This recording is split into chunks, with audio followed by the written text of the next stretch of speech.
ჩინეთის ტურიზმის სექტორის წარმომადგენლები აჭარაში სამთო კულტურული და სათამაშო ტურიზმით დაინტერესდნენ.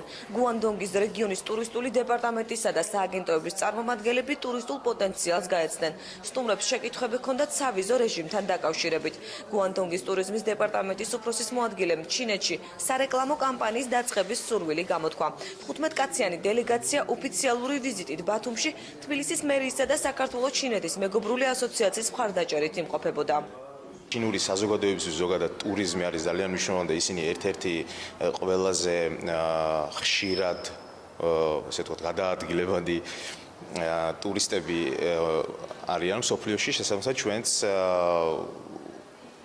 გვაძლევს ეს იმის პერსპექტივას, რომ მომავალ წელს ან უახლოეს მომავალში ტურისტები ჩინეთიდან ესე ვთქვათ გვეწვივნონ.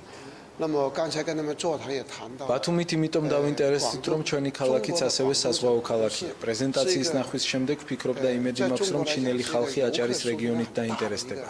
ჩვენს ქალაქში 16 მილიონი ადამიანი ცხოვრობს, ხოლო მთლიანად რეგიონიდან სამოგზაუროდ 100 მილიონი ადამიანი გადის.